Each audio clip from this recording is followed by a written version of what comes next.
Okay, well, it looks like we have about 22 people, so I'm sure there'll be some more people that join us. But since we have a lot of information to get through today, we'll go ahead and get started. But again, just make sure that you're introducing yourself in the chat. So welcome everybody, and thank you for being here today. I know you had another training already today that some of you may have, not today, this week that some of you may have attended. So it's a heavy training week. So I appreciate you taking the time to be at this one as well. So today's training, it's best practices in data, serving customers with disabilities and collecting WIOA disability related data elements. And today's training is hosted by the LEAD Center, which stands for Leadership for the Employment and Economic Advancement of People with Disabilities. And for those of you who may be new to the LEAD Center, we are a Workforce Innovation and Opportunity Act or WIOA Policy Development Center. And the LEAD Center is led by Social Policy Research Associates and the National Disability Institute, and is funded by the Office of Disability Employment Policy and the U.S. Department of Labor. So just a little bit of housekeeping. So we are doing live captioning today. So if anyone needs that, we have some information here. So if you wish to personalize captioning, you can click the live transcript button on the Zoom panel to find the hide captions option, or adjust caption size under the subtitle settings option.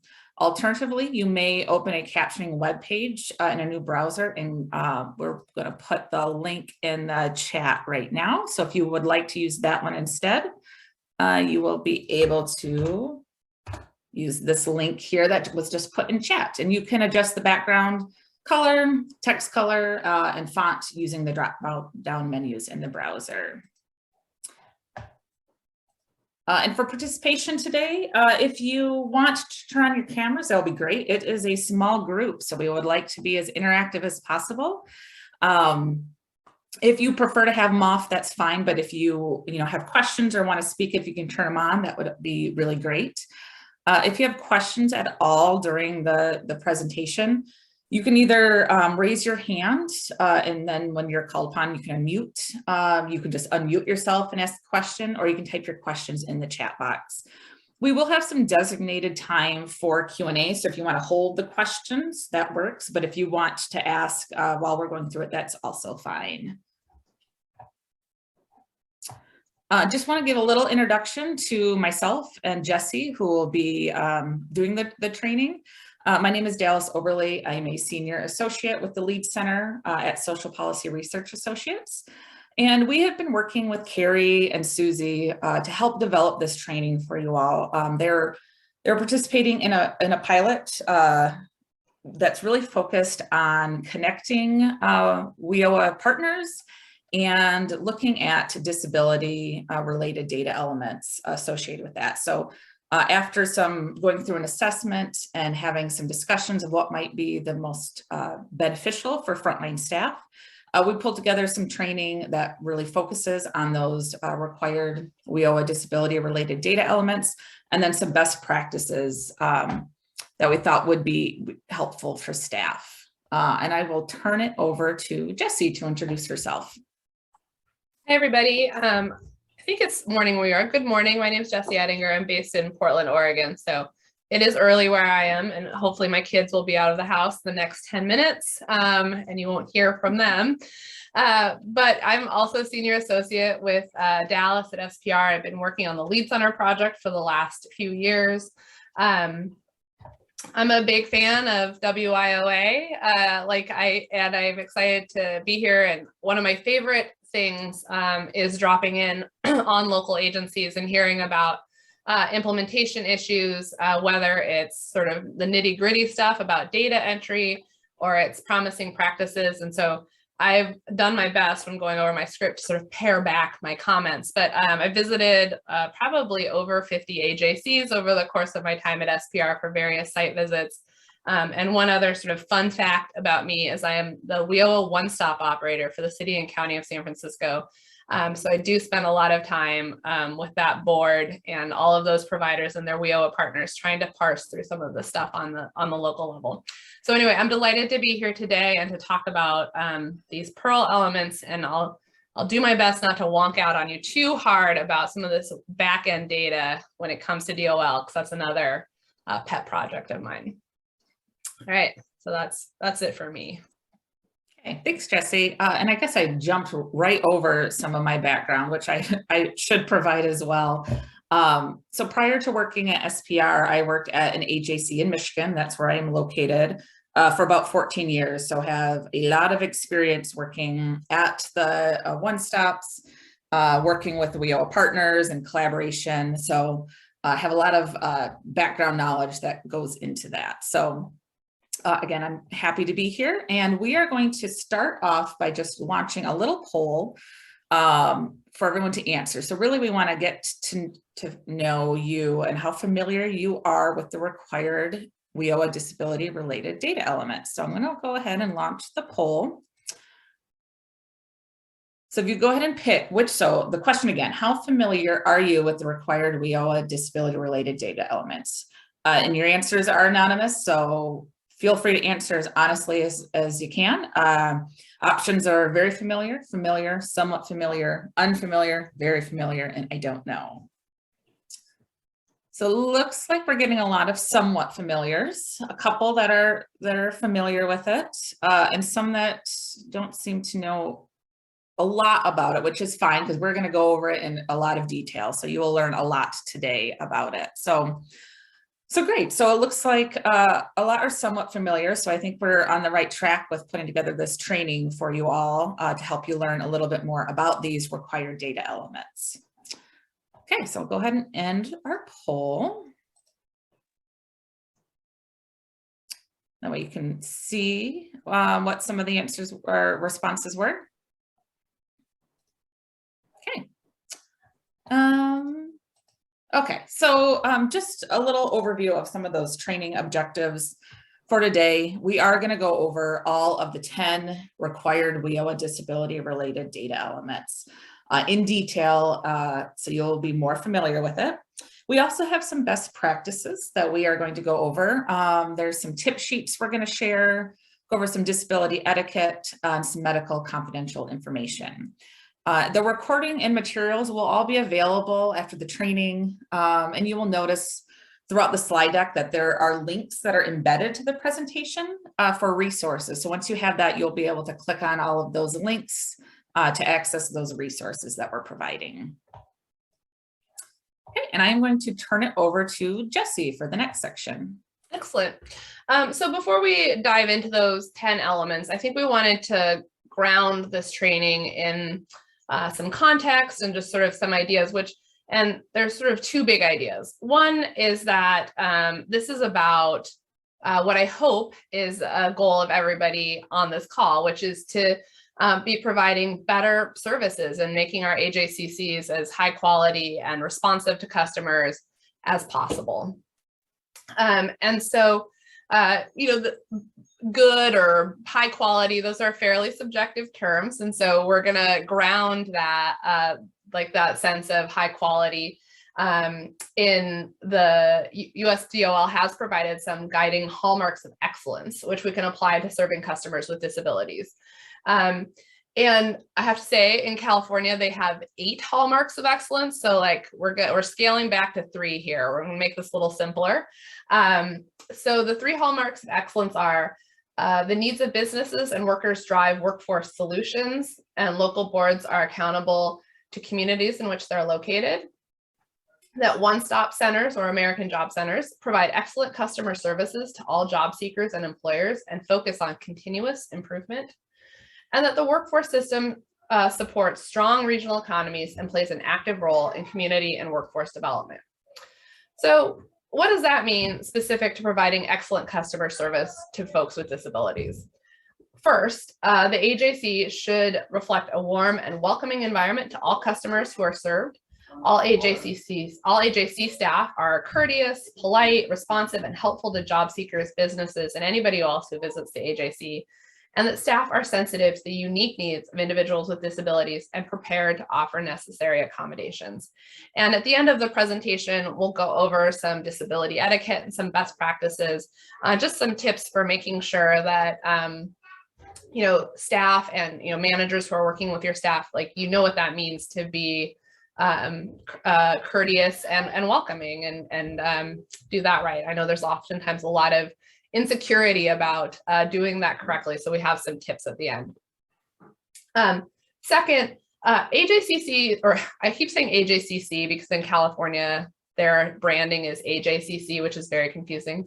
But AJCs should provide meaningful, and I am really trying to place the emphasis on meaningful. Just having a ramp to get into your center is not meaningful access, and we'll talk about that in a sec. But meaningful access to both the physical space and the programming for all customers.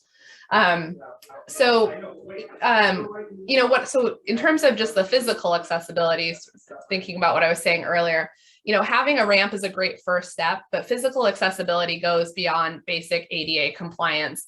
And it's really about making sure the physical space is welcoming, navigable, and easy to use for all of your customers. And so, thinking about things like universal design for learning or human-centered design, if you are in the position to be revisiting the physical layout of your AJC, sort of thinking about how you could also incorporate signage, like pictorial, written, verbal, tactile, making sure that people with different kinds of abilities or strengths are able to see and navigate and view all the resources that you have. That includes customers who have English language issues, customers who have physical disabilities moving around a space, people who might have intellectual disabilities and might need help. Maybe they can't read really well. So just thinking about all of the possible use scenarios and making sure the center is a welcoming space for as many people as possible. And I'm going to try really hard not to have all these asides about things that I've seen in the field, but one best practice that has always stood out for me is a few years ago, I visited an AJC in Spokane, Washington, and they were in the position to be sort of remodeling their AJC. And so part of that was they invited a lot of different customers in to come in and consult about what a comfortable space would feel like, including a lot of people with different kinds of disabilities. And so again, getting back to this ADA basics, it's not just about having the ramp and the wide doorways. It's about talking to people about what's really comfortable amount of space to use a wheelchair. It's having desks with varying heights. It's having quiet spaces for people who have sensory processing disorders. It introduced a much broader array of fairly simple things they could do to make the space feel comfortable for everyone. And then in terms of programmatic accessibility, again, it's thinking about are the programs and services that we're offering, can anybody participate, or as many people as possible participate? So that's important piece of accessibility and offering access.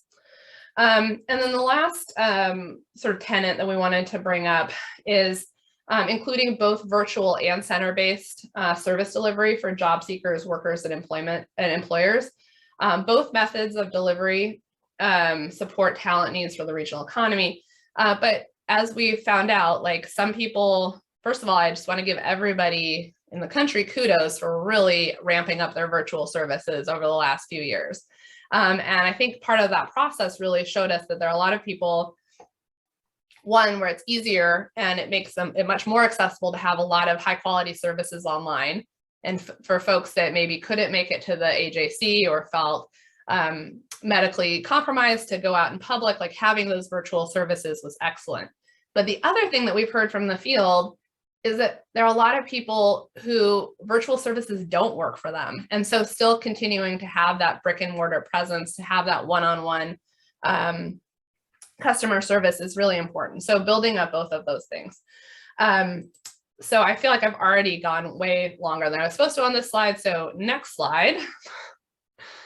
The other big picture that I wanted to paint before we dive into these elements is why we collect this data. I mean, it's required, so that's one reason why we collect it. That's important. But multiple agencies and organizations serve participants under WIOA, and collecting those common data elements across the various partners enables us to learn who's being served by which agencies, and that allows us to enhance collaboration among required and non-required partners. So it can help with expanding partnerships at the state level and the local level. And then it also, I think, is helpful to frontline staff. The more information you have about the people that you're working with, the better and more tailored services you can offer. So really this is about better information. It's better information for the frontline staff, better information for your state and local partners about who's being served and maybe what sorts of leverage or synergy you can come up with at a local area. And then again, I'm going off script for a minute. I tend to bring this up when we do trainings on performance. Dallas and I and a bunch of our colleagues, we actually have a lot of contracts with the Federal Department of Labor, where we're working with that team and pulling data out of the big system about what's happening. And I think maybe what sometimes gets lost is, you know, at the maybe state, at your local agency level, you're putting information in asset. It's going essentially to DWD, and they're sort of pulling information out about what's happening in Wisconsin, and then they're feeding that back to the federal folks. And all it is it's data. It's like these big files of data. And so if you're at DOL and you're trying to figure out like what's going on, how do I make a funding decision? How do I make these policy choices? A lot of times they're relying, maybe overly relying, they're relying on the data that's in those systems. And so they're trying to pull it apart and unpack what's happening. And particularly with people with disabilities, we believe, and I think this is true, that folks with disabilities and the services that they're receiving are being undercounted. I think in part because maybe it's because they're not receiving services at the AJCs. That would be a really important thing for folks to know. Or maybe they're being undercounted because it's not clear to everybody what sorts of services they receive or how to ask them about their disability. And so in either case, like that's really important information for policymaking and for funding. So I always tell folks, like, you know, you're sitting there doing data entry, and I've been on the other side. I know people are seeing that data point at the other side, and it does get through, and it is important. So those are some of my big picture, like, yes, it's important. Like, let's get excited about these elements. Okay, so next slide. What do we record? All right, so this is a segue. We record disability status for all participants. And while voluntary, all participants have the opportunity to indicate whether they have a disability.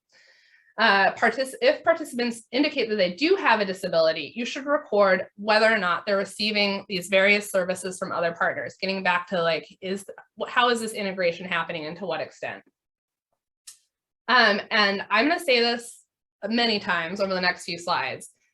If somebody says they have a disability and then we're following up about what services they use, you cannot leave it blank. If you leave it blank, you're indicating that person doesn't have a disability.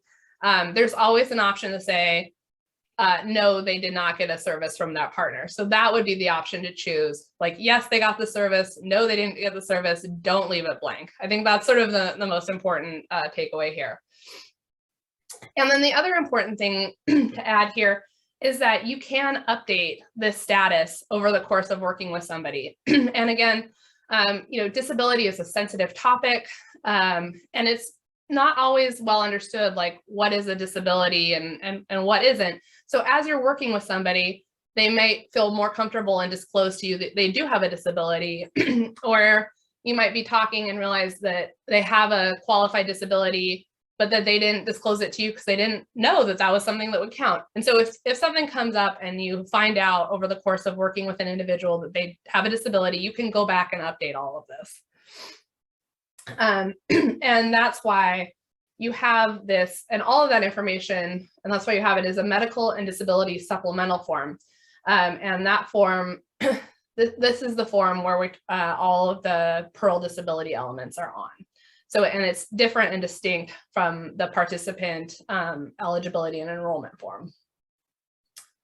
All right, so that's it for the my overview, and then Dallas and I are going to start trading off. We're going to walk through those 10 elements. So Dallas, you're going to get started, I believe. Yep.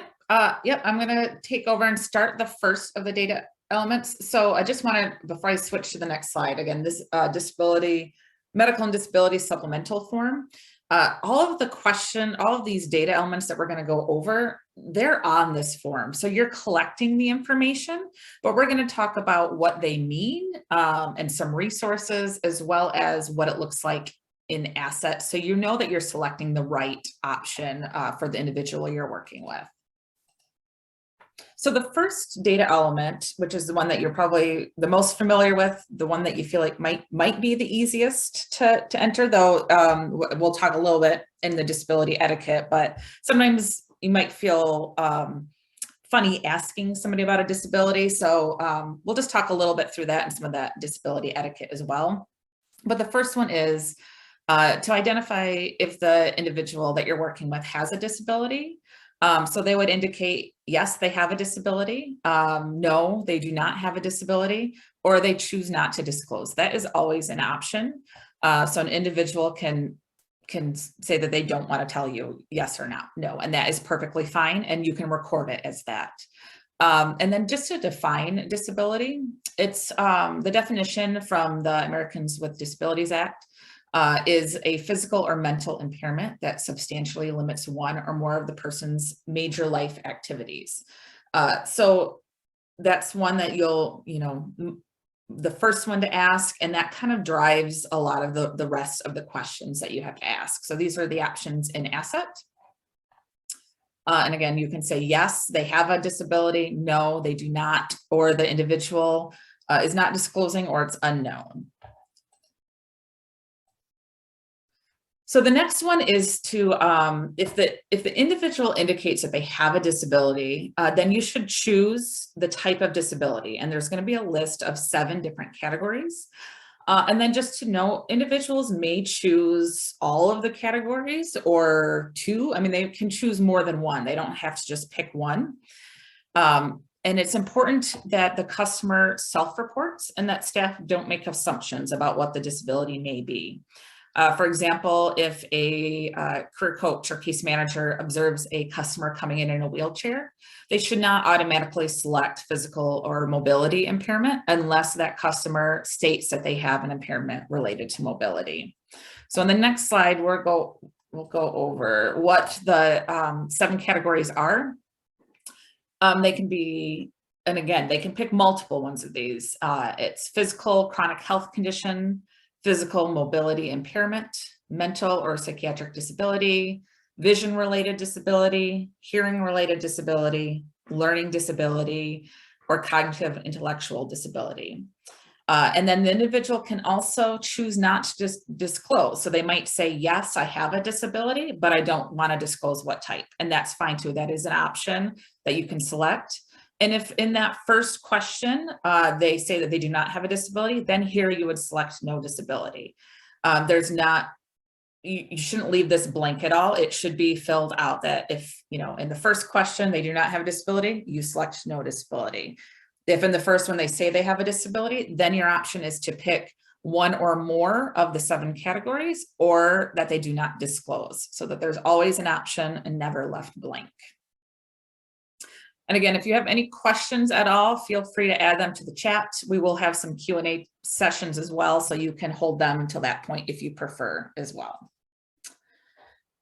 So the next thing we're going to do a little scenario activity. We're going to have you break into small groups, and I'm going to pop a link here into the chat.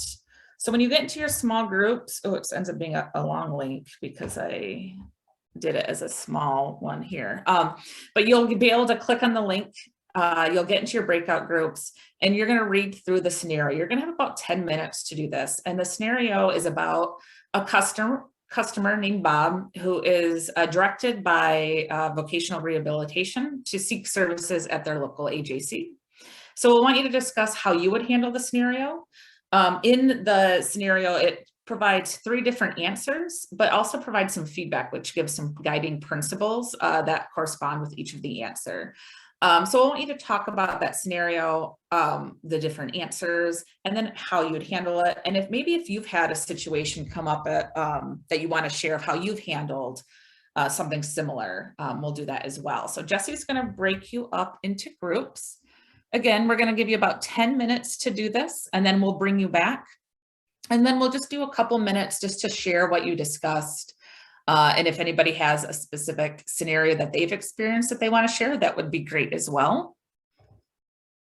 So we should have everybody coming back over to this room with us.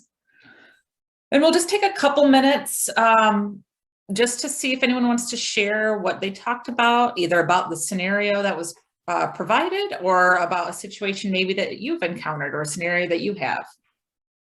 If you would like, you can just unmute and share.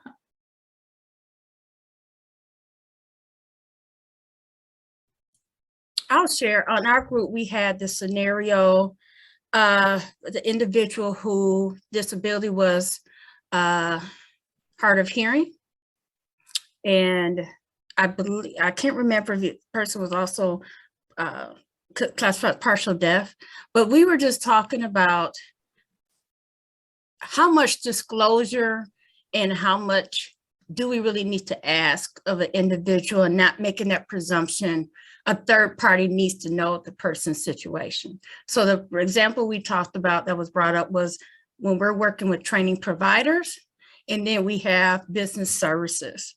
So if we have an individual that comes to us hard of hearing, and then we're connected with business services, is that something that we need to talk with our business services manager, that we have an individual with this particular disability? But it goes back to, as the case manager, what are your conversations you having with that participant to better engage with the participant's permission?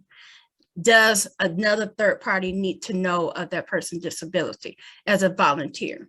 Versus when you talking with a training provider, we want to avoid those biases or those judgments that, well, this individual's not doing well because of, it would disclose they have a form of disability, but not by the participant, but by the referring agency, such as, with WIA. So we just talk about that. Sometimes an individual can think they're doing the right thing and just sharing some information. However, we still go back to the participant leading that direction. It may be just the participant will say, yes, I do need the employer to know that I'm hard of hearing, but I'm a great lip reader. So the person may need to, like a heads up, talk a little bit slower. If they're in training, it's a different, how is the training format? If it's in person, it goes back to that one-on-one conversation, but not volunteering without the permission of any extenuating circumstances. Employers have on their application, is there accommodations or disability? That's where that comes into between the applicant and employer. So that was our scenario. We just got to be mindful of not overthinking that we need to relay a person's disability, thinking that it's in good gesture, but then it could also be a backfire situation. Mm-hmm. Yeah, you make some good points. I mean, you want to make sure that the individual is able to disclose if they want to, but they also, to be able to, as staff, be able to talk to the individual about why it's helpful to disclose in certain situations, so they can get accommodations with a training provider or an employer. Yeah. Anyone else want to share before we move on? One of the things I had shared is that it kind of goes back to what Jesse was talking about creating a welcome environment. And we just purchased, because we just returned to masking. And so we just purchased some open window masks for our front desk and for anybody staff that may need them, if they need to provide, if somebody needs to read lips for whatever reason, we have them available. So that kind of provides that welcoming environment. Yeah, that's great. Did you guys do that previously, or is this for the new mask? It's actually we've been working on it for a while, but yeah, we just implemented it. Yeah, that's wonderful to be able to provide that. Oh. Okay, anyone else want to share?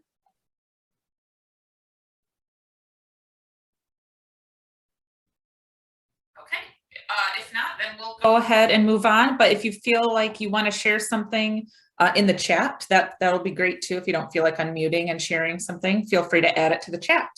And I think we'll be passing it to Jessie for the next section. Yep. So we're diving back into those really specific elements, those questions that you would see on that supplemental form. Sorry. Okay. And the first element asks whether or not the participant with a disability has received employment or other services funded by the State Developmental Disabilities Agency. It's a little bit of a trick question, so we'll get into it. But first, definition of developmental disability. So developmental disabilities are a group of conditions due to an impairment in physical, learning, language, or behavioral areas that began during the developmental period that may impact day-to-day functioning. So most developmental disabilities began before birth and last throughout a person's lifetime. So some examples of those might include attention deficit hyperactivity disorder, autism, cerebral palsy, muscular dystrophy, and it's not like a total rule of thumb, but generally these are conditions that folks are born with and that stay with them throughout their lives. So that's a developmental disability. And just sort of like another note about some of this. So obviously WIOA is federal legislation and it's talking about different kinds of services or agencies, but every state has its own constellation of how they distribute those services. So some states group different services under different agencies. Some states like split things apart that are together in other states. So they sort of do their best to use the vaguest terms. And so the State Developmental Disabilities Agency, there actually is not a singular State Developmental Disabilities Agency in Wisconsin, but the Wisconsin Department of Health Services does operate aging and disability resource centers. So in this case, when the SSDA, we're talking about ADRCs or the Aging and Disability Resource Centers. So in Milwaukee, if you have a customer who has disclosed that they have a disability, you should ask them if they've received services through the ADRC. And some of those services might include options or enrollment counseling, services for youth in transition, information and assistance, disability benefit counseling, or referral to abuse and neglect investigation resources for risk adults. So next slide. When you are in asset and you're answering this question, it's a three-parter. Yes, they have received services through ADRC. No, they have not received services through ADRC. And if you leave it as unknown, undisclosed, that means that the person does not have a disability. That's the answer for someone who doesn't have a disability. But if somebody has a disability, this is not something to be left blank. And if you, if somebody doesn't have a disability, it's unknown. And the other two are binary, yes or no. So, oh, sorry, I just have a quick question. So a lot of times I find that people just put unknown, undisclosed because they may not know if they receive services through the ADRC or not. But it sounds like the only way you should use that in this question is if they don't have a disability. So if I say learning disability above and I select unknown, undisclosed, that's technically incorrect, right? I think that's right. And I think the answer, I think that what this is triggering is like, you should be asking this person if they've had services through the ADRC. And if you did not, you have not completed the questionnaire. But what like, if they don't know? Like we have a lot of youth we work with that they may not know. It's a great question. Carrie or anybody else from, I don't think anyone from the state is on for Dallas. No. Yeah, I think because I think with this one, it's a lot of people maybe don't know because you're asking it as a state developmental disabilities agency, which there isn't one. So that's confusing people probably don't know because they're asking it, and I just realized my camera wasn't on anymore, because you're not asking it as an agency they would know. So I think if you're asking it as an agency that they would know, they would know that if they've gone to the ADRC. So it'd be either yes or no. And I know we have Caleb here with SPR, who's also works quite a bit with the lead center, but unknown, undisclosed should be if they do not have a disability. The point is that we don't want to leave things blank, because that doesn't help, because it's hard to know like what the response was. Did you ask the question, or is that why it was, or was it left blank because you didn't ask the question? Yeah. So we want to at least be able to have something entered in so we know that they've been asked. And so that you know, and this is the guide just to help you know which one to put. So if they don't know, if you ask and they're like, I don't know if I've received services, I would put no, because at that point, they're not telling you that they have received a service. Okay, that helps. Ideally for these services, hi everybody. If I haven't said hi to you yet, I said hi to some folks in breakout groups, but I'm Caleb. I work with Dallas and Jesse. Ideally, if somebody does not have a disability and you've already on that first question indicated no, they don't have a disability, these other options in theory don't need to show up. They don't need to exist. I think currently in Wisconsin's asset system, they still show up. They all show up. And so if somebody has already answered no, they don't have a disability, then the unknown or undisclosed is the right thing to do, because you haven't specifically addressed it. I'll confirm that answer, and then we can follow up via email with the state. Yeah, and this is actually the direction moving forward on a lot of these next questions. So I think the upshot is you should be asking everybody these very specific questions as part of filling out the form. And if they say they don't know, there's some prompting you can do in terms of being familiar with what these services would have looked like. And if you're still not getting anywhere, it's probably no. And so but we will follow up with some specific guidance there. But I think the goal here is that nothing is left blank when we finish this form. Yep. And I would just add that. So we have tailored this so that we're pulling the answers that are in asset. Every state has a slightly different system that asks questions differently, and some have different responses that don't necessarily correlate with the actual required answers that are part of the PIRL, which is the participant individual record layout, which gives that direction to ask these questions. So it gets a little confusing because everybody's system looks a little differently. And as Caleb had mentioned, ideally, if they indicate no, they do not have a disability, then a lot of these questions you wouldn't even have to answer, but in some systems, you still have to answer them. So just want to make sure that at least you're clear on, okay, your system has you answer them still. What do you put if they do not have a disability? We don't want to just leave things blank. Yeah, just to clarify, in asset in the state system, if you say no, those questions supplemental don't pop up. Okay. If you say yes, they do, and then there's choices for like no response. So is that unknown or no response? Like they don't, Yes. Yep. Okay. Thanks, Susie. Yep. Yeah, and I will not take this moment to explain like what all of these files look on. All of the files that come out of all of the states have to look uniform, and there's this whole code book, and it's very boring. I won't get into it, but it's actually a very interesting, complex problem. So you are participating in, again, creating good, high quality data sets when we participate in this. So let's move on to the next one. Next slide, please. All right, so the next question asks whether a participant with a disability has received employment or other services funded by the local or state mental health agency, the LSMHA. And this is a case where the acronym is not doing us any service compared to the title. They're both long. But the short of it is, in Milwaukee, the agency that this is referring to is the county's behavioral health division. So you're asking folks if they've received services from the Behavioral Health Division in the county. And some of the services that so just sort of more about those services, some things that they might say that would trigger this connection would be that they've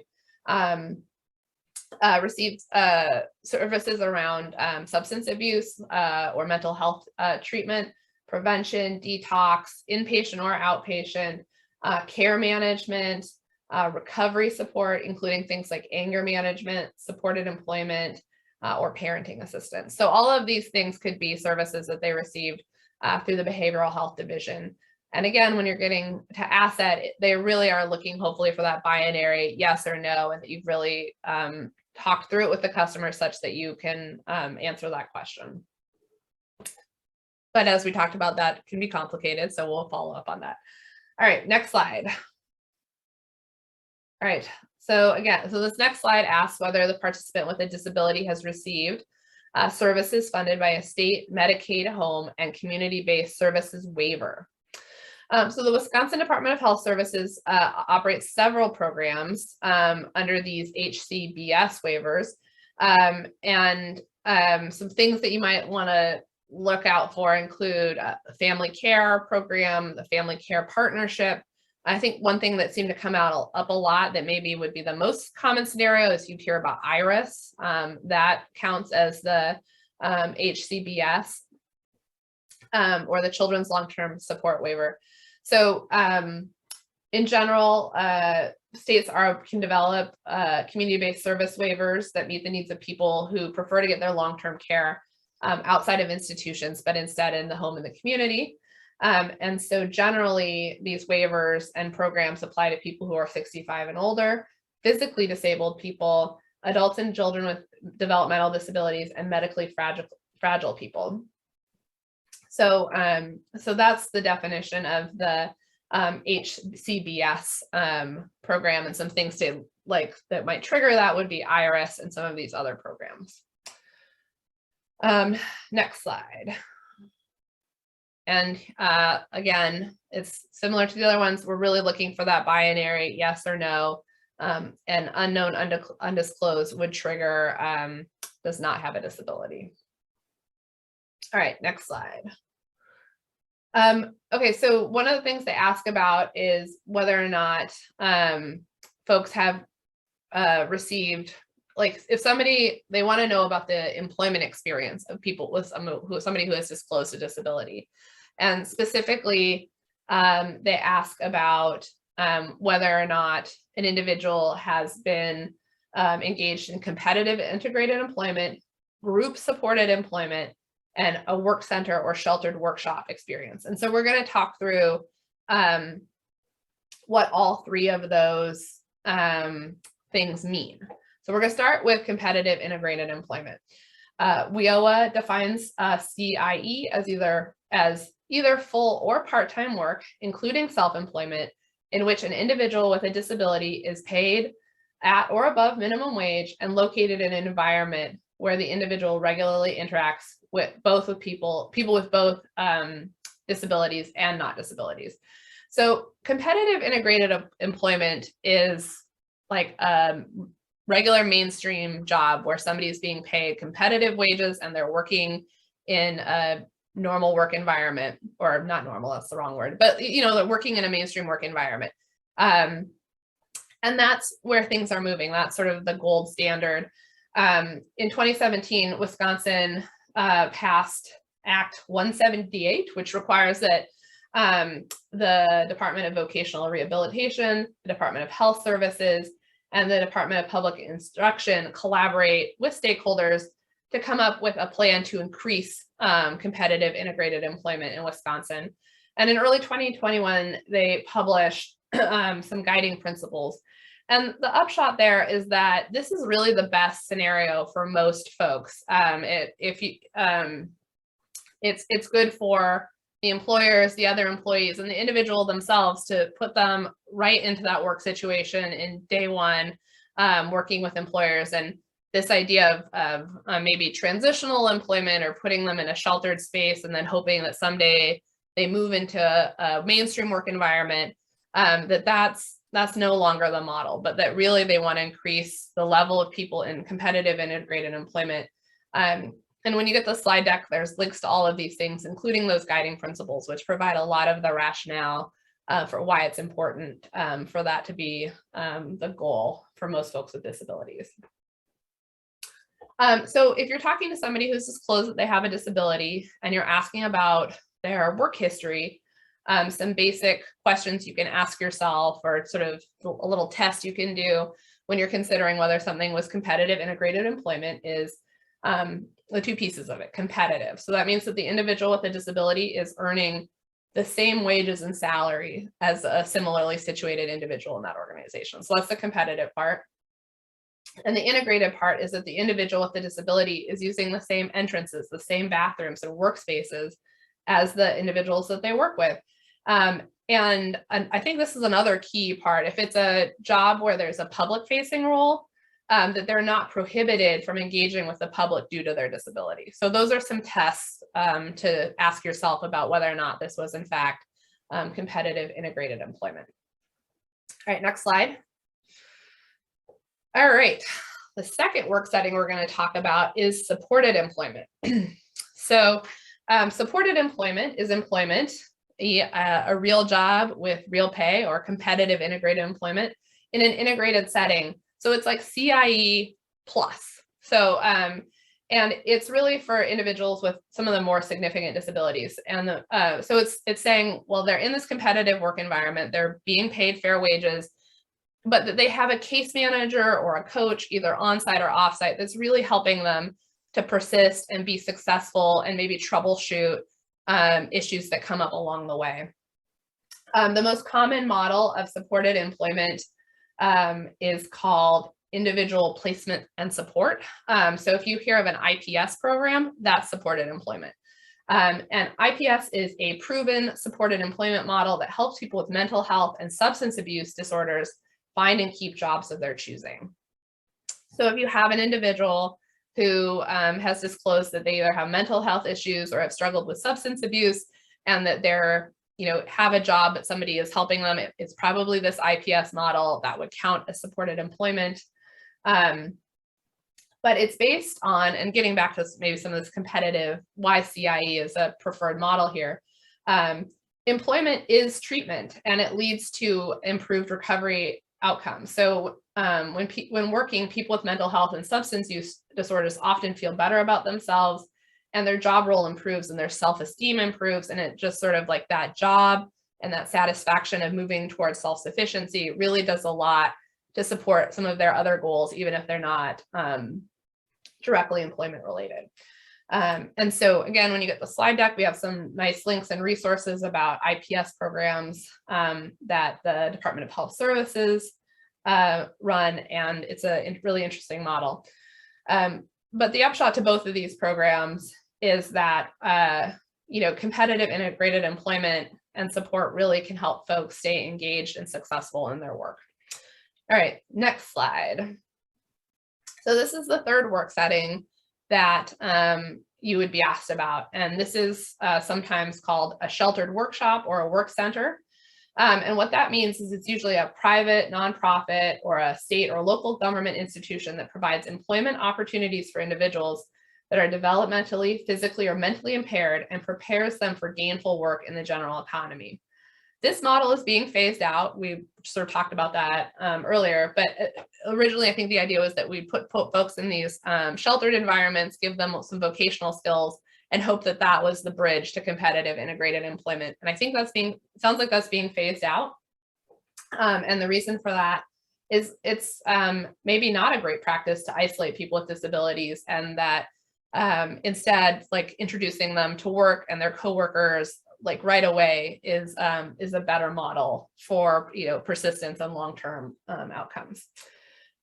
So anyway, you might still see instances of that, and you could record that. Some things that would trigger that would be that they're making wages that are less than minimum wage or less than an industry standard. That might be, and that they're with other people with disabilities and not interfacing in an integrated environment. So some of those things might trigger that this is actually a sheltered work or work center experience.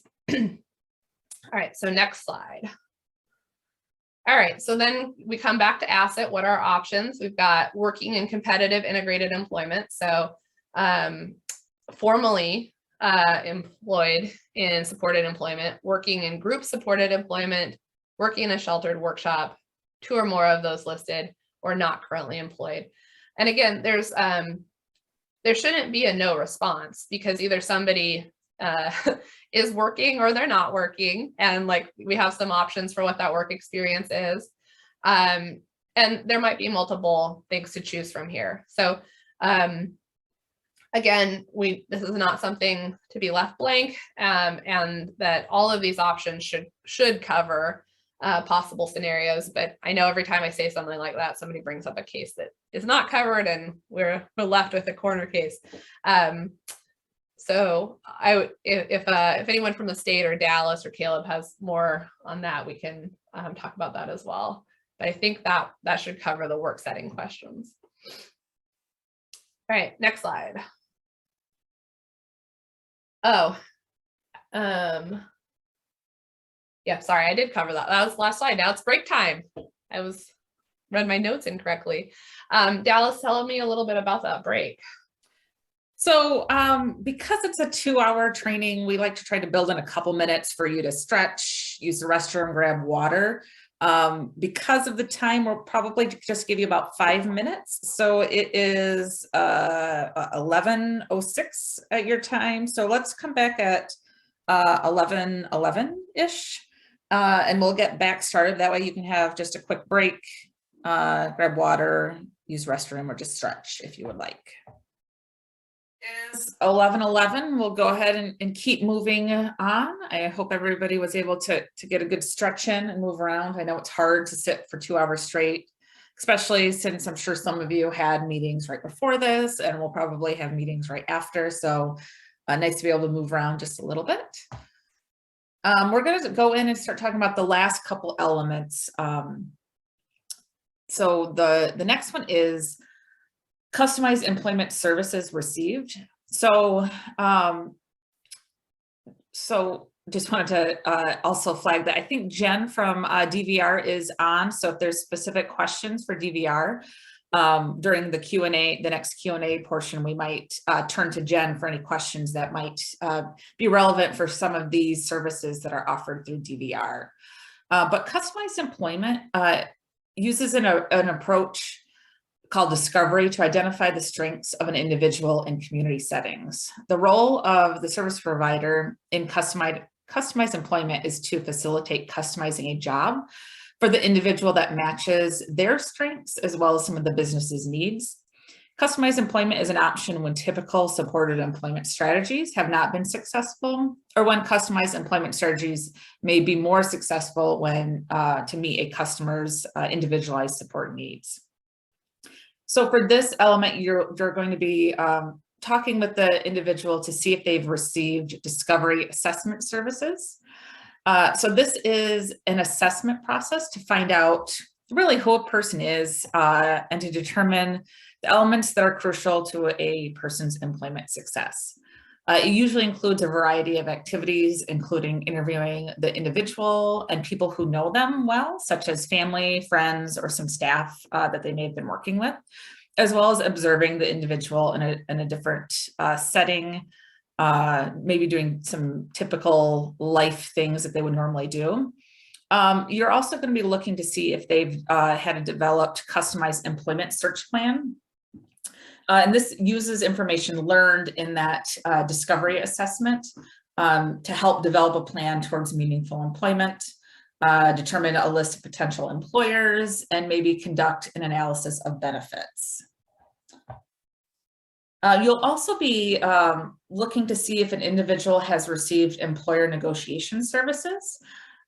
So this is when either a job seeker or maybe like a business services staff or a career coach on behalf of the job seeker has negotiated accommodations with an employer on behalf of that job seeker with disabilities. Also looking to see if an individual has secured unsubsidized employment as a result of receiving some of these customized employment services. and or extended support services. So in asset, again, you can select discovery assessment services, developed a customized employment search plan, employer negotiated services, the secured employment as a result of the CES services. And then you can also select not having received customized employment services. And the only time you should be having a no response is if they do not have a disability. So again, if they have a disability, you need to be selecting something. You can't be leaving this blank, because again, it doesn't give good data and information if we're leaving things blank if somebody has a disability. The next one is financial capability. So you're going to be looking to see if an individual with a disability has received benefit planning services, or a term that it's financial capability or asset development services. So benefit planning services are services that help individuals who receive public benefits, such as SSI, which is supplemental security income, or SSDI, which is social security disability insurance. So to helps them understand how their benefits may change when they obtain a part-time or full-time job. I think we've all heard the term benefit cliff, and this is definitely where it plays in. If somebody is receiving benefits and they're not quite sure how much they can work before it kind of messes with some of their benefits, that's where some of those benefit planning will really help an individual. The financial capability and asset development services, that's really like financial literacy, financial management, things such as, you know, opening a savings or checking account, understanding your credit score and debt, how are they managing personal budgets. So these are all kinds of things that fall under that financial capability and asset development. And then just want to provide you with some agencies that provide some of these services in your area. So Department of Health Services, they have a disability benefit specialist. These specialists will help adults with disabilities answer questions and solve problems related to their Social Security, Medicare, Medicaid, health insurance, and other public or private benefits. The ADRC, the Aging and Disability Resource Center that Jesse had talked about earlier, they also have benefits specialists that can do some of those same things of helping individuals with disabilities navigate their benefits. We have DVR has work incentive benefit counseling, and they can assist customers receiving Social Security disability benefits and public benefits move towards self-sufficiencies.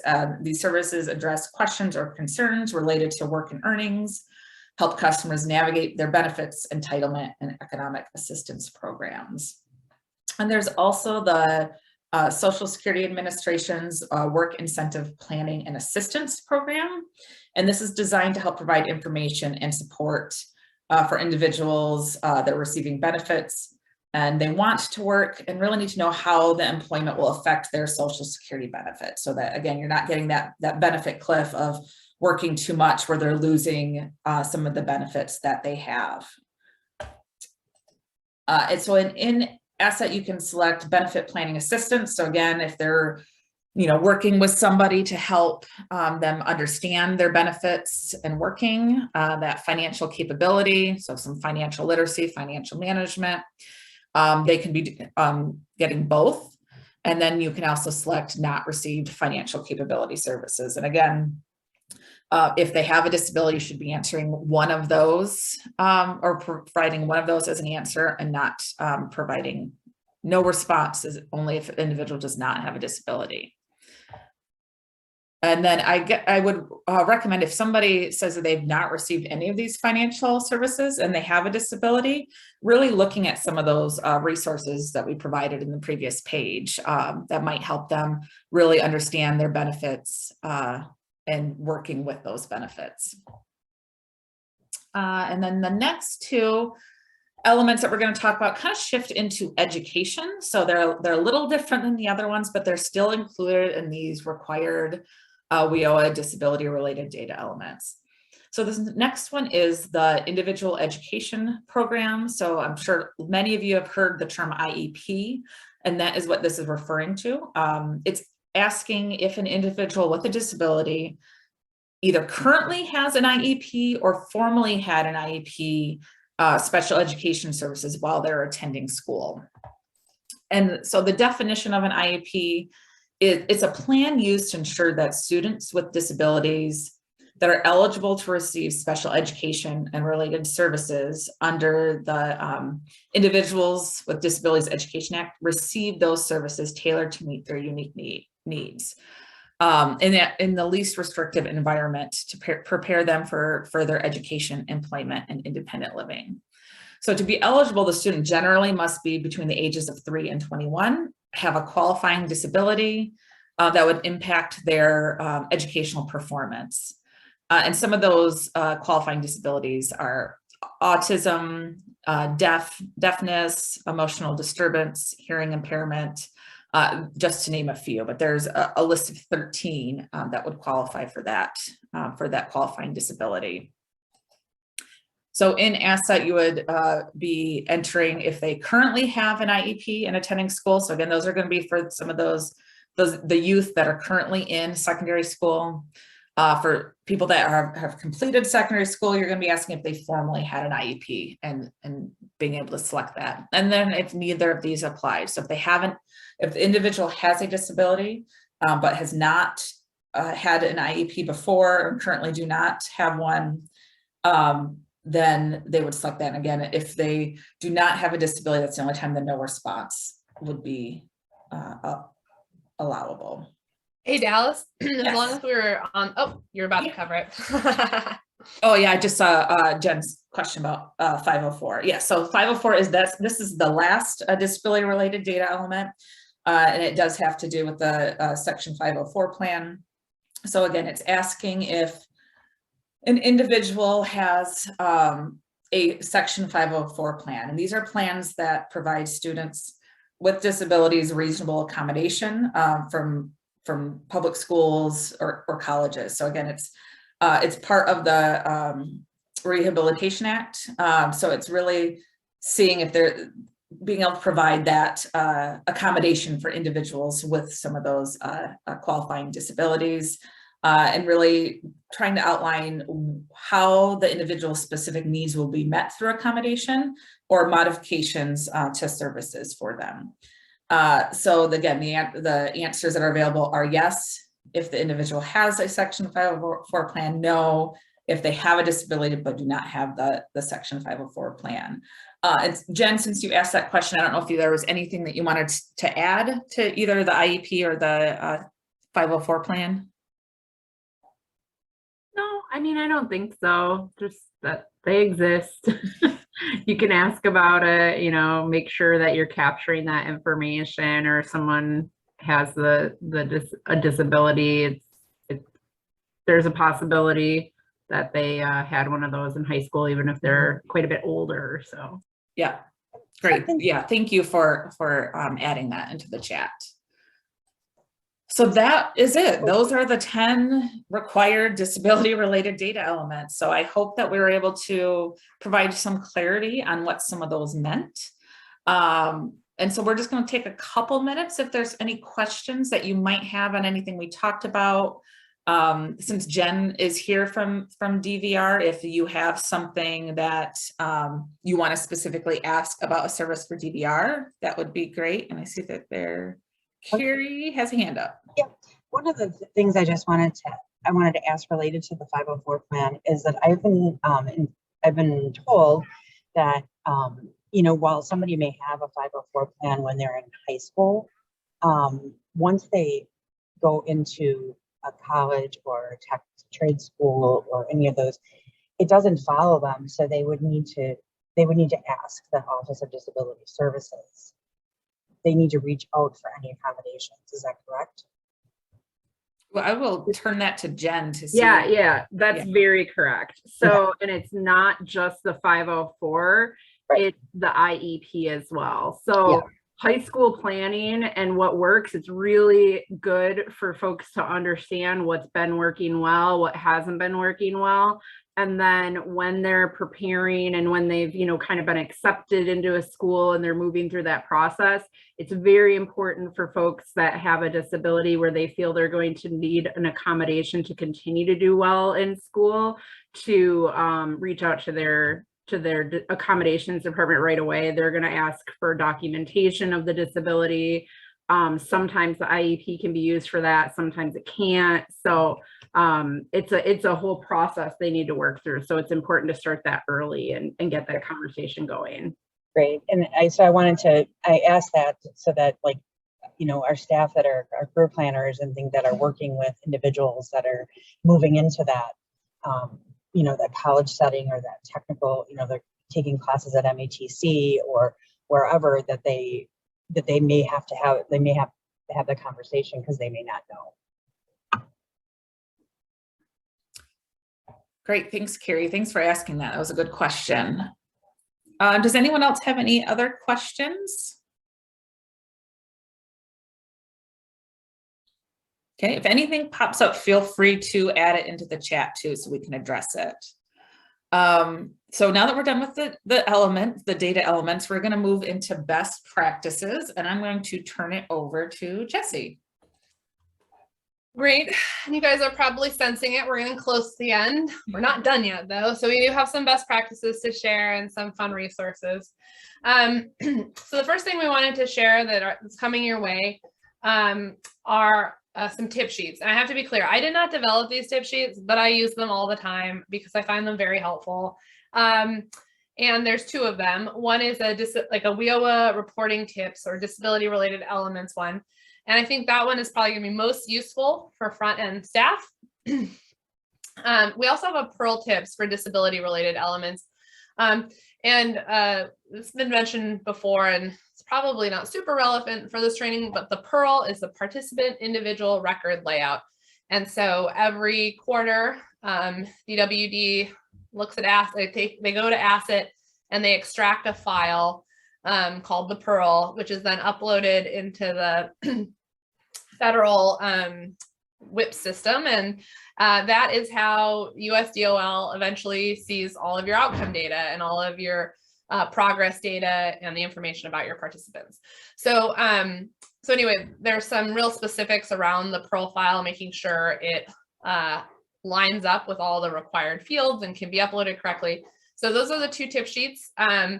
And they're helpful in terms of providing definitions and providing the specs. So those will be shared with you, and I think they're a great go-to resource. And then the next thing we wanted to do, and this sort of introduces our best practices, is we're going to share a short video, and it's really nice. It's only like 3.5 minutes, and it covers pretty well all of the best practices that we're going to bring up afterwards and highlight. So I'll let Dallas share that.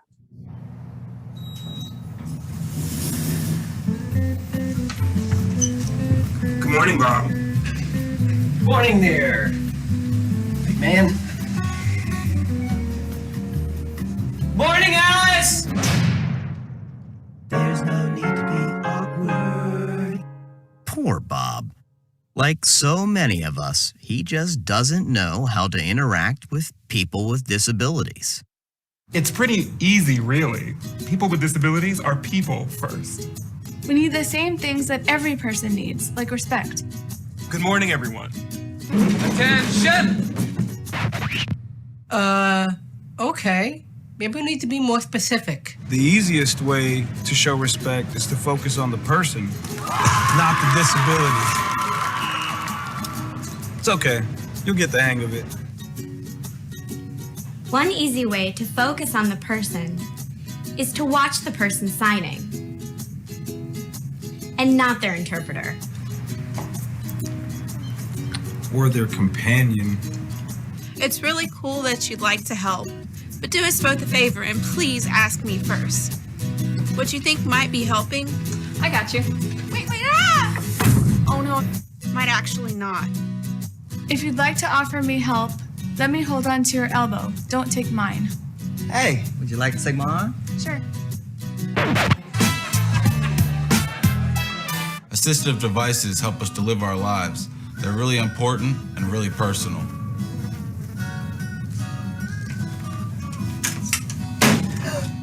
Grabbing them only makes it weird for everyone. What? Please only touch our devices and service animals if we've given you permission. And don't take it personally if I ask you not to.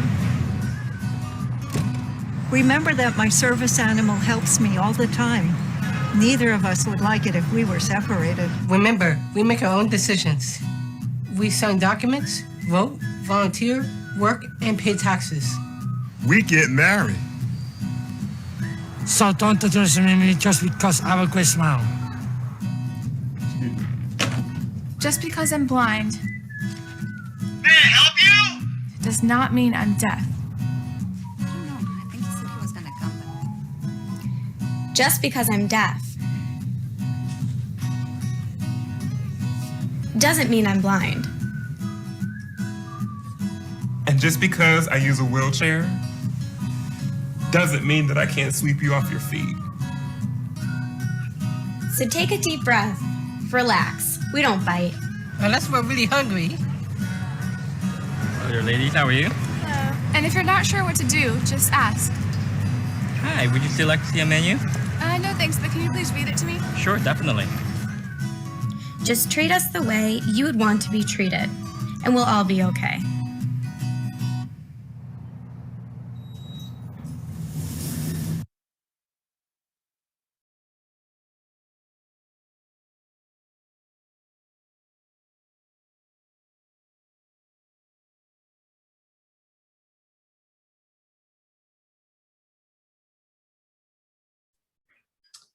All right, that was a really nice opening. I don't even know if I need to read through these slides, but I'll just sort of recount some of the more important takeaways from that video.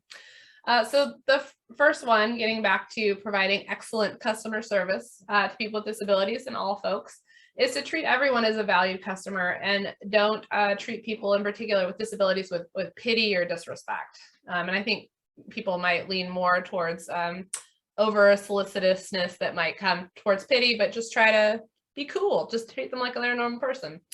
Learn about accessibility features in your AJC. So like if somebody calls and says, do you have a wheelchair ramp? Do you have an elevator? Just sort of being prepared to sort of say, yeah, I know how somebody could get into the building through various means.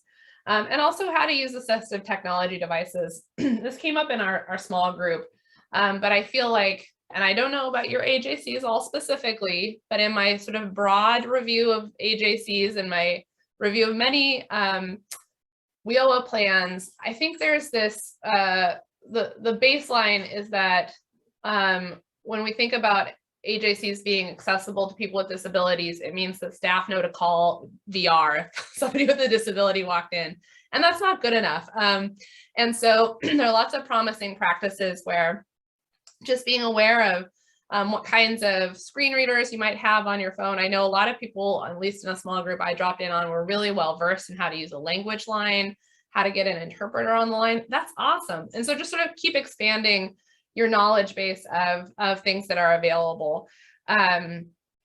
I was interviewing somebody the other day, and her whole job for the state that she works in, or her local workforce area, is to go around and train different AJCs on the kinds of assistive technologies that are available. And so, you know, where possible, just sort of learning more. And then getting back to maybe that example I gave about Spokane, when you're looking at your space, making sure that there's a clear path of travel for people using a mobility device, whether it's a walker or a cane, or they have a service animal, or they're in a wheelchair, that the spaces between desks from room to room, that they're wide enough to accommodate people who need that space. All right, next slide. Just a sort of a mobility device is considered part of an individual's personal space. And so we saw an example of that in the video. Don't move somebody's walker out of the way, or their cane, or their wheelchair. Don't lean on it, and generally don't touch it unless you've asked their permission and sort of consider it part of their body. Like it would be weird to touch somebody inappropriately in a meeting, and it's also weird to touch their assistive devices. And when you want to offer assistance, wait for the individual to respond. Don't make assumptions, listen, ask for instructions, and definitely respect whatever direction that they give you. Next slide. Speak directly to people with disabilities and don't avoid eye contact or speak to their companions. And so again, the video did a nice job of showing that. I think this is particularly hard. I know I struggle with this too, that when you're talking to somebody who is using an interpreter, a sign language interpreter, it's easier to look at the person talking. I think that's how our brains are oriented, but be focused on the person who's signing. They're the ones communicating, and the interpreter is just sort of is helping, but the person, the communication is really coming from that person signing. Again, when somebody is with a companion who might be more able to speak on their behalf, or is, for stature reasons, more at your eye level, again, try to be focused on the individual who you're assisting. Be patient and give your full attention to persons who have difficulty communicating, and some people need more time to express themselves. Again, I think this can be really challenging. I know that as case managers, you guys are so busy. You have these huge loads of clients, and you're seeing a lot of folks.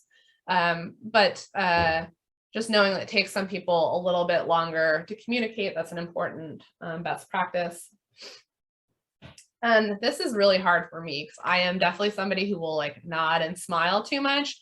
But if you don't understand somebody, don't pretend that you do, and ask questions to help you understand. Sometimes it helps to have a coworker join the conversation and sort of get another person in the room just to help make sure you're understanding things correctly. Next slide. When speaking with a person who is deaf or hard of hearing, speak clearly, face the person, and don't cover your mouth. If you're speaking through an interpreter, direct your attention to the individual with a disability and not the interpreter. And so again, it's what we were talking about earlier. It can take some cognitive retraining, but focus on the person you're talking to. I know I struggle. I talk too fast. You guys know that. You've just sat through a training with me. But slow down, make sure folks can see your face, and give them the benefit of being able to read your lips and being able to see your expressions and all of those other nonverbal communication pieces that come into talking. When you are, another tip would be keep a paper and pen handy for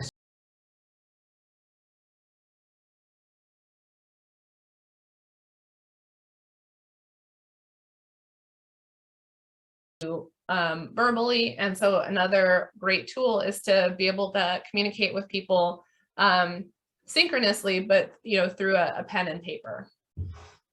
And there could possibly be other aids at your AJC that help with that. All right, next slide. When speaking with customers short of stature or a person using a wheelchair or scooter, it may be helpful to sit down at eye level if possible to make the conversation easier. And so this is where it's nice, and Caleb, I invite others, and Jennifer to weigh in on this. I think it's a better practice to find a place where you're sitting as opposed to kneeling in front of them. I think that sometimes some people find that a little patronizing. But yeah, try to find a way for you to have a natural conversation where you're able to make eye contact. When you're speaking to a person who is blind or has low vision, identify yourself and others who are with you so that you're helping orient them to the context of the room, and let them know when you're leaving. It's also important to use specific words to give information or directions. So if you're pointing somewhere, or if you're referencing something with a gesture, they probably can't see that. And so just making sure that a lot of what you're trying to communicate is coming out via words. And I'll pause very briefly. I don't know if Jen or Dallas or Caleb, if you want to add anything to some of those tips I just provided, or if you have any sort of nuances, I definitely welcome other thoughts on best practices. I would just go back to what Carrie had mentioned about the masks with the clear over the mouth. So that would be very helpful I think it was on the previous slide talking about, making sure that you're not covering your mouth. I mean, obviously right now everyone's wearing masks, so it's really hard to not cover your mouth when you're speaking to someone. So I think it's really great that you guys are getting those clear sections on the masks.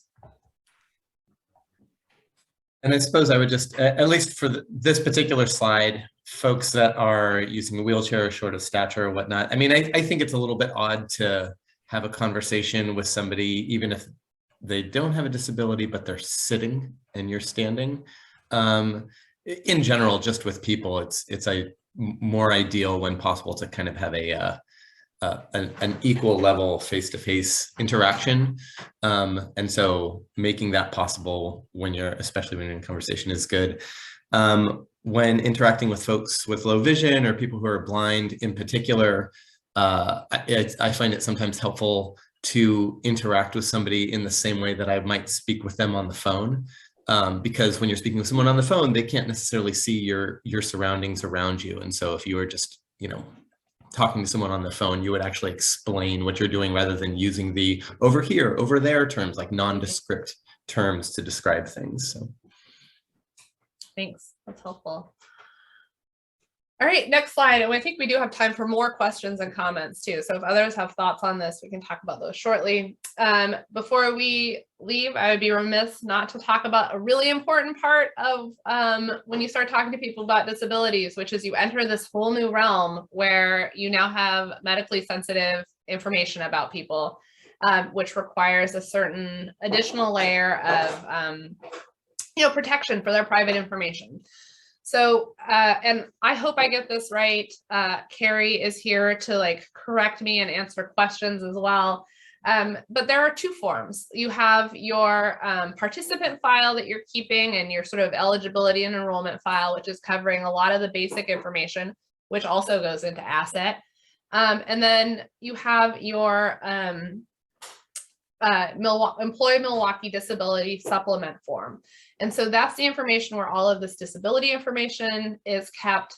And we want to treat this one separately. It goes in a separate file in a separate location because it has more sensitive information.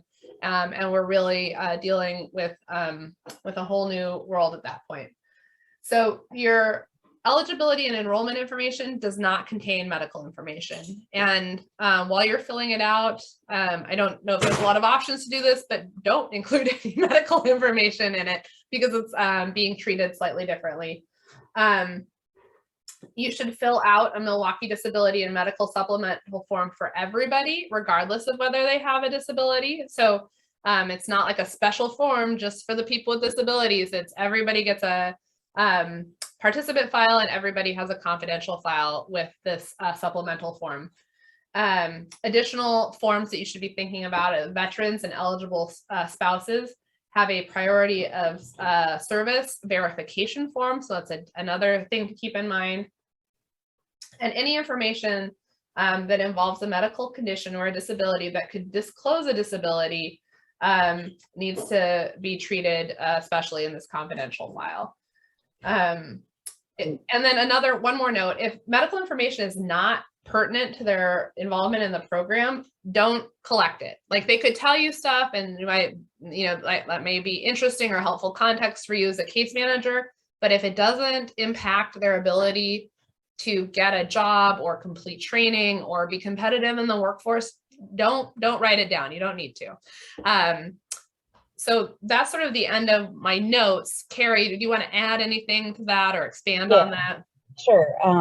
So we just did a technical assistance on this at our career planner meeting on May 17th, but did want to reiterate a couple things. One is an additional form that needs to be kept confidential is a selective service form, because there is a question on there, and if we took it off, it would have hurt the integrity of the form.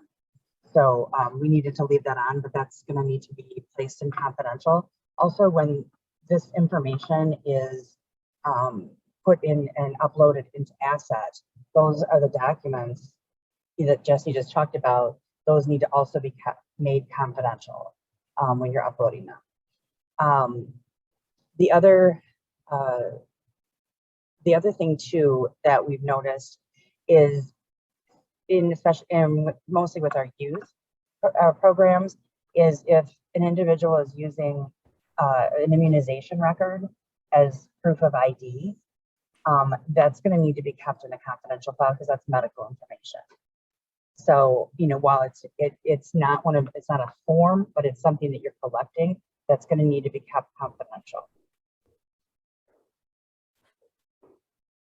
Great. And I think now looks like we have about 15 minutes left. What's next in the run of show is Q&A. And I feel like we have a pretty broad approach to this. If you have questions about the elements, now's the time to ask. I feel like sometimes the disability etiquette stuff triggers questions. And I just want to emphasize, we didn't say this at the beginning, but this is a safe space. I hope that we are all sort of keeping each other's really well-intentioned questions in confidence. So if there were questions for the audience about situations where they were unclear about maybe the best practice for serving somebody with a disability or any of these etiquette questions, at least us on our team, like we're really trying to create a culture at our own office and in spaces that where it's okay to ask questions, especially if you're well-intentioned, and sometimes somebody else probably has the exact same question and might be embarrassed to ask. So feel free to bring questions about the etiquette or any of those elements. And we have a big team of folks here who might be able to weigh in.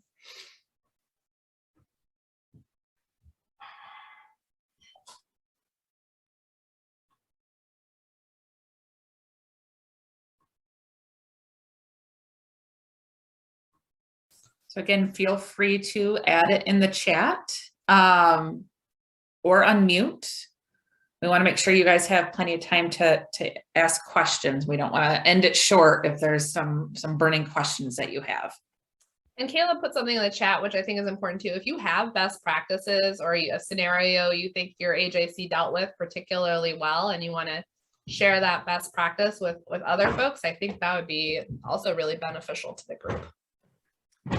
One of the things that I think is that I picked up along my travels and monitoring is having a signage, or even having like if you have a video screen that's constantly going, that one of the slides or one of the postings just states that, you know, accommodations are available to individuals upon request at no charge.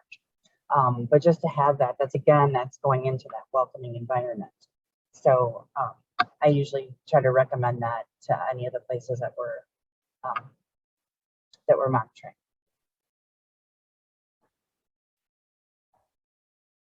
Yeah, thanks for sharing that, Carrie. Definitely helpful for people to know that if they need an accommodation, it's not a cost to them. So you want to make sure that people aren't asking because they're worried that they aren't able to afford anything like that. So that's really great to have that. Anyone else want to share anything?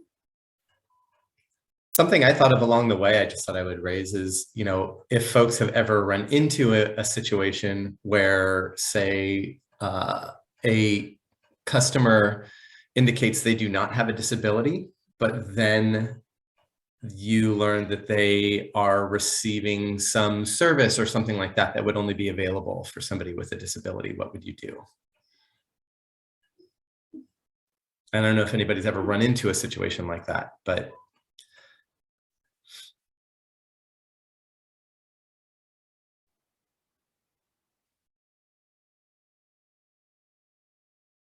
Anyone have any thoughts for Caleb for his question? I haven't run into a situation like that, but typically because sometimes you know, we have case notes in the systems, and sometimes we can see other people's case notes. Sometimes in that reading other case note, you can kind of get information, and if that does happen, probably asking the client if they have one. And kind of going back to that scenario we had earlier is you know, having that discussion and probably kind of reiterating how that information will be used, that we keep it confidential, Sometimes it might be because they don't want to disclose that at the beginning because they don't want us to use that against them. So just kind of going back to reiterating what, the importance of that information and how we're using it. Yeah, That's good. Go ahead. I'm sorry, go ahead, Caleb. Oh, I was going to say that's good. And just one little caveat I would add to that is, if there are case notes that indicate somebody has a disability, even though they haven't disclosed, first of all, that should be in a protected file. It should not be in a standard file. And if you learn, even though somebody is indicated they don't have a disability, if you learn or suspect that they have a disability, you still shouldn't ask outright, do you have a disability necessarily? Instead, a safer way to go about that would be to indicate or to offer if somebody would like access to accommodations, because the accommodations should be available to everybody. As a matter of fact, you should offer accommodations to everybody, but certainly if you suspect or it seems like the customer you're working with is having a difficult time interacting with or receiving or making use of services or resources that you are offering, you can offer alternative ways to ensure that those materials can reach them as well. Yeah, thanks, Caleb. On the we have about 10 minutes left, so we want to make sure that we give you some space if there are any questions. I don't have a question, but just a couple little add-ons. Yeah.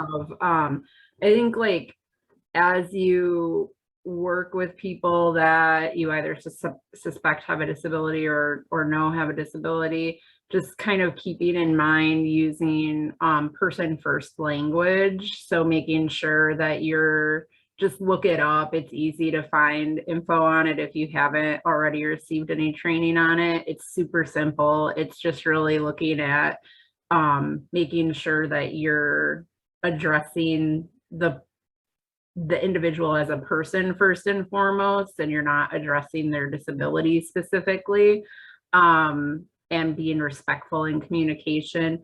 And then another thing that sometimes comes up is if someone does have a communication barrier specifically, just really, doing what you need to do to not rush people and to be, using active listening throughout your interaction with them, even though sometimes it can get confusing or it can be a little bit. I think that's with anyone. Sometimes you have a lot of things to get to, so that can sometimes be a little not frustrating, but it's just a reminder, I guess. Sometimes we try to rush people, and I'm guilty of it too. Everybody needs to do better in that regard. Thanks, Jen. And I would just, since we have you here, if there's anything else that you want to share about any services that you want any of the staff here to be aware of that DVR has to offer, or any other information you want to share? I think I'm not so sure. I think that you covered quite a bit in here. I think a lot of, as far as the order of selection, or because DVR has a wait list, but currently right now in the state of Wisconsin, we're serving category 1 and 2 right away. And we're doing really regular activations of category 3 individuals. So right now we're in a position where folks are getting served that are found eligible for our services. I think that some of the services that were referenced there throughout the presentation today, someone working with DVR is eligible for services potentially. When we work with consumers, that's what we call our participants, as consumers. We're going to have an individualized plan for employment that's developed with them. So the services that are authorized for those individuals are specific to their needs and their disability barriers. and you know, what they need to be prepared for the career of their choice that has been agreed upon. So not everyone is eligible for all services that we offer, but we do have a lot of different things we can assist with. So it would be a whole other thing to kind of get into the details on what we can offer. But really, you know, I think we definitely, I think that's the one thing to just keep in mind, is that we're individualized, right? So just because one person gets it, it might not be applicable to another person's journey. And so that can sometimes get a little confusing for people that don't work in VR, consumers and referrers alike. But if anyone has any questions, you can always email me, or I can share my contact information too. Yeah, thanks. If you can drop your email in the chat, that way people have, if they have additional questions for you, that would be great. And just want to open up if there's any other questions or comments before we close out. One thing I wanted to say was on Monday we had a training on limited English proficiency, and one of the takeaways that I took from the training that I thought was really valuable is the refusal of interpretation services. So that also would go for individuals, you know, if somebody has their own interpreter, whether that's American Sign Language or another language, and they want to provide that interpreter, that is fine that they can do that. But we also, as service providers, have the right, if we feel like we need to have an interpreter to make sure that our message is getting across, especially if it's working with eligibility information, that especially if somebody is, maybe they're not, they turn out that they're not eligible, it might be beneficial for us to have our own interpreter to make sure that that message is getting across. If we don't know who that other interpreter is, if that's not somebody that we've contracted with or provided. So it's important to remember that. Yeah, thanks, Carrie. Okay, last chance. Anyone has any other thoughts to share? Okay, so we will go ahead and close out. I do want to share some information. Just once you get the materials, you'll be able to click on this, but the Lead Center, if you have, if you want to look at some more information, that's available at the Lead Center. And also, we did have 2 individuals from the state that were going to attend and they were not able to, but they did want me to share an email address if there are any questions that would be helpful if you had someone from the state answer. I'm going to go ahead and put that in the chat. So feel free to email with any questions that you might have. And then here's just some other ways to connect with the Lead Center through social media, either Facebook, Twitter, LinkedIn, or YouTube. And then again, just want to thank everybody for taking the time. I know 2 trainings in a week can be a lot, but we really appreciate you taking the time to come today. And we will make sure that we get materials out to you all soon. Thanks, everyone.